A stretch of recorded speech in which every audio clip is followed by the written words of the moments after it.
नमस्कार, KP news 24/7 में आप सभी का स्वागत है। मैं हूं अश्विनी आपके साथ। चलिए नजर डालते हैं आज के मुख्य समाचारों पर। बीदर के वार्ड नंबर 32 के हुगेरी में पानी की समस्या को काउंसिलर मोहम्मद नवाज खान ने हल कर दिया। बोरवेल खुदाई लोगों ने धन्यवाद। अंजुमन खादिमुल हुज्जाज द्वारा बीदर के ऐतिहासिक जामा मस्जिद में हज 2026 के अंजुमन का पहला ट्रेनिंग कैंप का आयोजन किया गया। कर्नाटक के कारवार में राष्ट्रपति मुर्मू ने की INS वागशीर पनडुब्बी में समुद्री यात्रा बनी ऐसा करने वाली दूसरी प्रेसिडेंट। BMC चुनाव की लड़ाई और हुई दिलचस्प, सपा ने 9 उम्मीदवारों की दूसरी लिस्ट जारी की। RSS बीजेपी का विरोध करता रहूंगा, कांग्रेस के सामने फिर नरम पड़े दिग्विजय सिंह, लिया यूजर। जम्मू कश्मीर में बड़ी साजिश नाकाम, सड़क पर मिली IED, सुरक्षा बलों ने किया ब्लास्ट।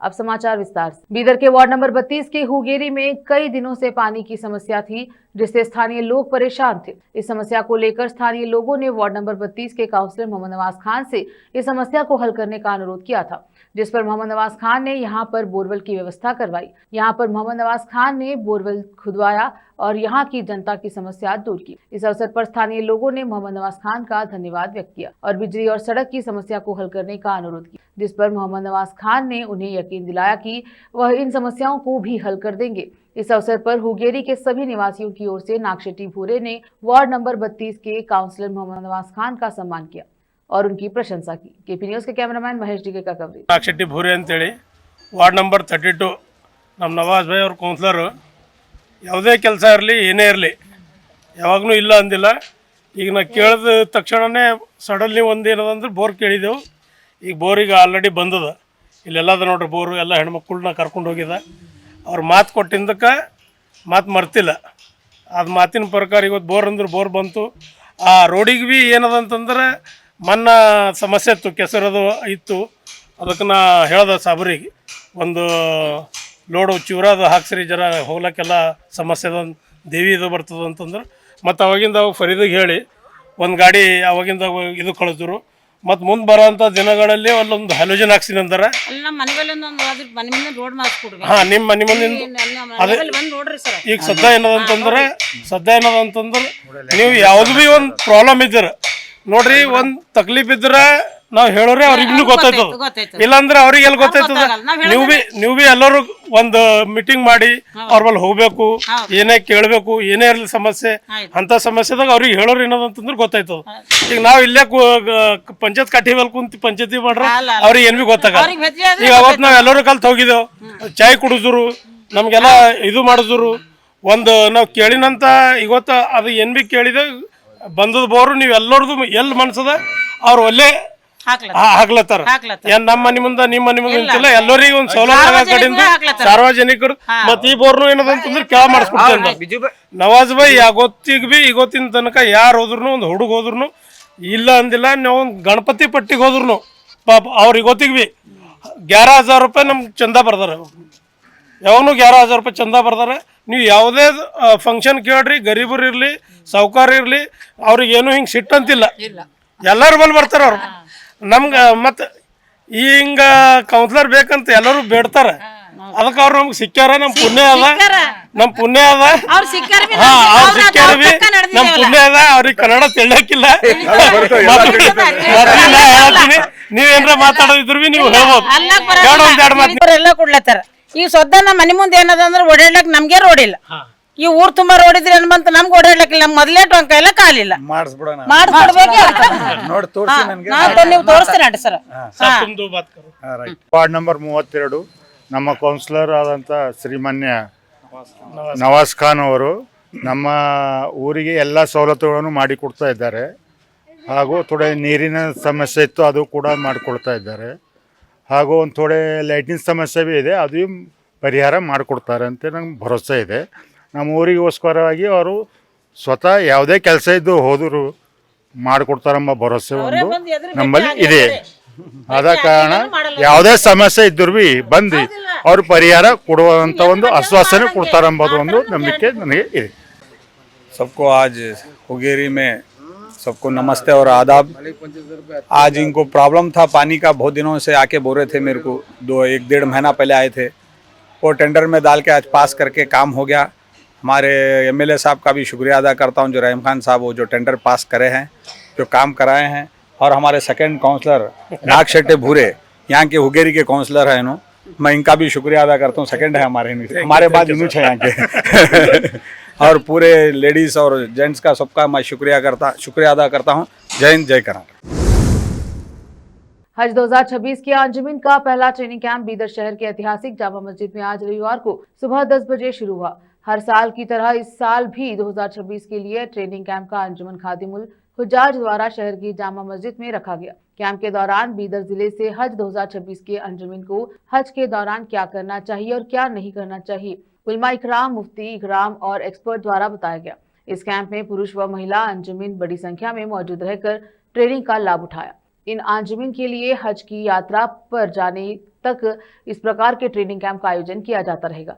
आज कैंप में कर्नाटका स्टेट हज कमेटी के मेंबर सैयद मंसूर अहमद कादरी, अंजुमन के अध्यक्ष सैयद सगीर अहमद, उपाध्यक्ष अयाज उल हक, ट्रेजरर मोहम्मद शरीफ, जॉइंट सेक्रेटरी मोहम्मद गौस कुरैशी, अब्दुल मुक्तदिर ताज, डॉक्टर मसूद, सदस्य मोहम्मद अब्दुल वाजिद, सैयद आसिफ हुसैन, सैयद मुर्तजा खादरी, शहजाद अहमद कलीम सहित अन्य मौजूद रहकर कैंप के कार्य की देखरेख। इस अवसर पर सैयद मंसूर खादरी ने मीडिया से बात की। कैमरामैन पपुराज का कवरेज। आज आज़मीन हज 2026 के लिए जिला बीदर के आज़मीन हज का पहला तरबीती इज्तिमा यहाँ जामा मस्जिद बीदर में रखा गया। मैं समझता हूँ कि सिर्फ कर्नाटका का नहीं बल्कि पूरे हिंदुस्तान का ये पहला तरबीती इज्तिमा है जो हाजियों के लिए रखा गया है। ये ट्रेनिंग अंजुमन खादिमुल हुज्जाज की जानिब से हर साल 5-6 मरतबा कैंप मुनक़िद कर की जाती है और अल्हम्दुलिल्लाह जिला बीदर के आज़मीन को जो सहूलत, जो खिदमत, जो रहनुमाई हासिल होती है, वो मैं समझता हूँ कि सारे हिंदुस्तान में और कहीं पर इसकी मिसाल नहीं मिलेगी। मैं इस मौके पर सिर्फ ये कहना चाहता हूँ कि ये जो हाजी आज यहाँ पर ट्रेनिंग हासिल कर रहे हैं, वो जब मदीना मुनव्वरा जाएंगे, जब मक्का मुअज़्ज़मा जाएंगे, तो यकीनन हम तमाम लोगों को अपनी दुआओं में याद रखेंगे और देश की तरक्की के लिए, देश में अमन और सुकून की बहाली के लिए और सारे मुल्क की तरक्की के लिए ये लोग दुआ करेंगे। मैं गुजारिश करूंगा कि ये सब लोग बड़े अच्छे तरीके से अपने हज को कराएं। बिदर से जाने वाले हाजियों की तादाद